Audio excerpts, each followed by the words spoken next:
Hello बच्चों, let's read the question first. The part of Earth and atmosphere supporting life is biota, biome, ecotone और biosphere.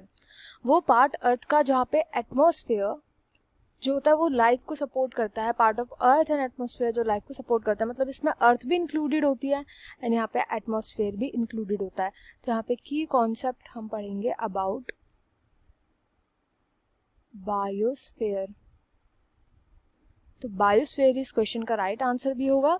Biosphere जो होता है ये एक ऐसे इकोसिस्टम को बोला जाता है या ऐसे एरिया को बोला जाता है जहाँ पे सभी लिविंग यानी बायोटिक, नॉन लिविंग यानी कि एबायोटिक कंपोनेंट्स ये दोनों के दोनों आपस में भी इंटरैक्ट करते हैं. इनका आपस में भी इंटरैक्शन देखने को मिलता है एंड इनका एटमॉस्फेयर के साथ भी इंटरैक्शन देखने को मिलता है. तो इन तीनों के इंटरैक्शन को हम बोलते हैं बायोस्फेयर. अब बायोस्फेयर जो होगा यही डी ऑप्शन इसका राइट आंसर होगा. हम बाकी ऑप्शंस की भी बात कर लेते हैं. ए से स्टार्ट करेंगे, दैट इज बायोटा. तो बायोटा जो होता है हम किसी स्पेसिफिक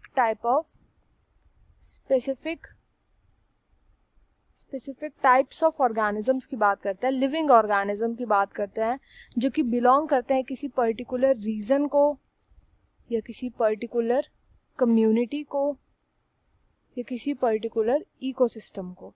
जैसे कि अगर मैं बोलूं कि सॉइल ऑर्गेनिज्म या सॉइल बायोटा, तो इसका मतलब मैं सॉइल में रहने वाले ऑर्गेनिज्म की बात कर रही हूँ. तो ये इसका एक एग्जाम्पल हो जाएगा.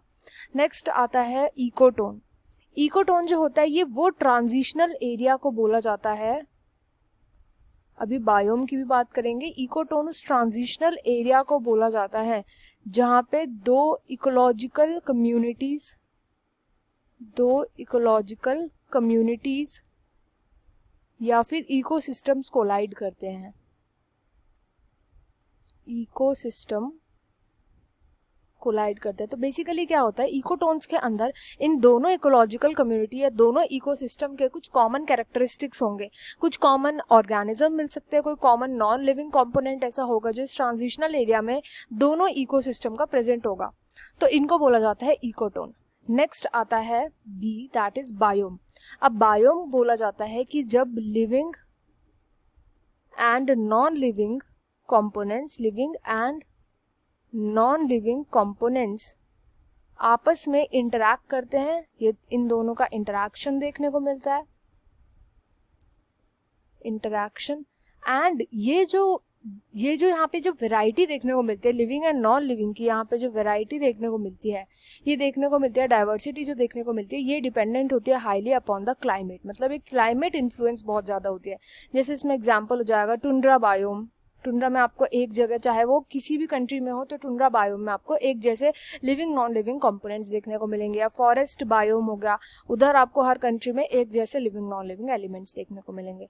तो इस क्वेश्चन का right answer will be option D, biosphere. I hope you understood it well. Best of luck and thank you.